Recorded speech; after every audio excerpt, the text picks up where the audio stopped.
আজকে সারা মুসলিম বিশ্বে ঈদ উদযাপিত হচ্ছে, কিন্তু নজরে আছে মুসলিম বিশ্বের যে দেশগুলো এখন যুদ্ধে লিপ্ত তার দিকে। নানা খবর প্রতিনিয়ত আপডেট হচ্ছে। যেমন বলা হচ্ছে যে যুদ্ধবিরতির প্রস্তাব ট্রাম্প নাকচ করেছে, তবে অভিযান গুটিয়ে আনার কথাও বলছেন। দুই রকম কথা, কোন কথা সত্য এটা বোঝা যাচ্ছে না। ট্রাম্পের কাজ হচ্ছে বিভ্রান্ত করা, বিভ্রান্ত করে একটা সিদ্ধান্ত নেয়া। কখন কি বলছে, কি করবে কেউ বুঝতে পারছে না। কিন্তু বোঝা যাচ্ছে যে পরিস্থিতি অনুকূলে না। দিন যত যাচ্ছে আস্তে আস্তে চাপের মধ্যে পড়ছে ট্রাম্প, সেই চাপ থেকে বেরোতে চাচ্ছে। দুইটা খবর বলি, দুটেই চাপের হচ্ছে ফলাফল। একটা হচ্ছে একক শক্তিতে সমাধান হচ্ছে না, হরমুজ প্রণালী নিয়ে সুর বদলালেন ট্রাম্প। এই খবরের পাশাপাশি এবার প্রথমবারের মতো একেবারে বহু দূরবর্তী ঘাঁটি, ভারত মহাসাগরে যুক্তরাজ্যের ঘাঁটি লক্ষ্য করে ইরানের ক্ষেপণাস্ত্র হামলা।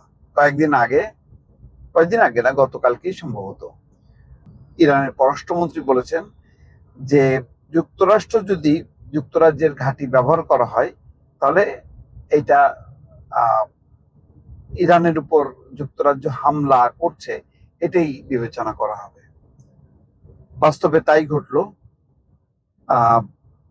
সেই হামলার ঘটনাটা আমরা যদি প্রথমে দেখি, তাহলে সেই খবরে দেখা যাচ্ছে ভারত মহাসাগরের দিয়াগো গার্সিয়া দ্বীপে অবস্থিত যুক্তরাষ্ট্র এবং যুক্তরাজ্যের যৌথ সামরিক ঘাঁটি লক্ষ্য করে ইরান অন্তত দুটি মধ্যম পাল্লার ব্যালিস্টিক ক্ষেপণাস্ত্র ছুড়েছে। দ্য ওয়াল স্ট্রিট জার্নালের প্রতিবেদনে বলা হয়, একটি ক্ষেপণাস্ত্র মাঝ আকাশে যান্ত্রিক ত্রুটির কারণে লক্ষ্যভ্রষ্ট হয়, অন্যটি ধ্বংস করে দেয় মার্কিন যুদ্ধজাহাজ থেকে ছোড়া ইন্টারসেপ্টর বা ক্ষেপণাস্ত্র প্রতিরোধ ব্যবস্থা। রয়টার্স জানায়, এ বিষয়ে মন্তব্যের জন্য যোগাযোগ করা হলেও হোয়াইট হাউস, ওয়াশিংটনে অবস্থিত ব্রিটিশ দূতাবাস ও ব্রিটিশ প্রতিরক্ষা মন্ত্রণালয় তাৎক্ষণিকভাবে কোনো সাড়া দেয়নি।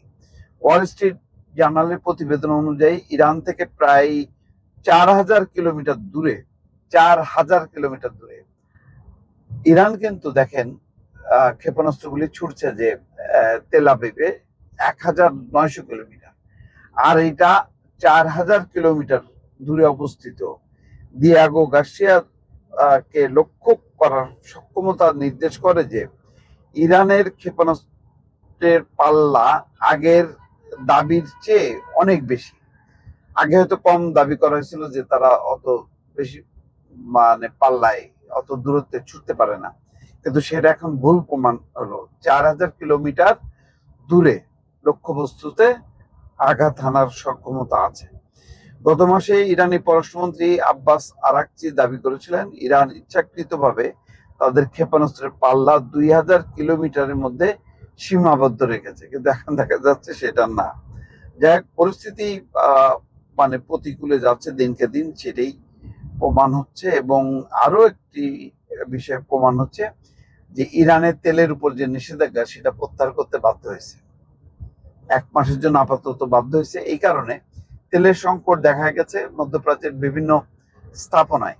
ইরান হামলা চালিয়েছে, ফলে তেলের উৎপাদন, উত্তোলন এবং রপ্তানি বন্ধ আছে। ফলে এখন হরমুজ প্রণালীতে যে সমস্ত জাহাজ আছে ইরানের, সেই জাহাজের উপর নিষেধাজ্ঞা প্রত্যাহার করছে। ফলে এইসব তেল অলরেডি ভারত সহ এশিয়ার অনেকগুলো দেশ সেই তেল কেনার প্রস্তুতি নিচ্ছে। হরমুজ প্রণালী নিয়ে কৌশলগত চোরাবালিতে আটকে পড়ার মতো অবস্থা হয়েছে মার্কিন প্রেসিডেন্ট ডোনাল্ড ট্রাম্পের। যে সংকটকে একসময় তুড়ি মেরে উড়িয়ে দিয়েছিলেন, এখন সেই সংকটই তার ঘোষিত বিজয় অর্জনে বড় বাধা হয়ে দাঁড়িয়েছে। ফলে আগের অবস্থান থেকে সরে এসে এখন সুর বদলাতে শুরু করেছে। এর আগে ট্রাম্প জোর দিয়ে বলেছিলেন, মিত্রদের সাহায্য ছাড়াই যুক্তরাষ্ট্র যে কোনো উপায়ে হরমুজ প্রণালীর নিয়ন্ত্রণ নেবে, এমনকি ন্যাটো মিত্র এবং জাপান এবং দক্ষিণ কোরিয়ার মতো দেশের সহযোগিতারও প্রয়োজন হবে না।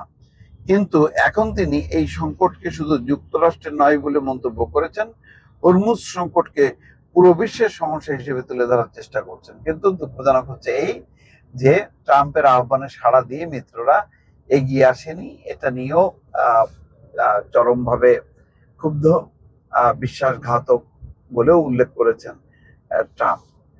তো এই হচ্ছে পরিস্থিতি, দুই রকম আছে। ইরান যেমন হামলা জোরদার করছে, তেমনি ট্রাম্প দুই রকমের কথা বলছে। একবার বলছে যে যুদ্ধবিরতি হবে না, আবার অভিযান গুটিয়ে আনার কথা বলা হচ্ছে। ঠিক বোঝা যাচ্ছে না যে যুদ্ধের কলা কৌশল বারে বারে বাক নিচ্ছে, কোন দিকে যায় শেষ পর্যন্ত।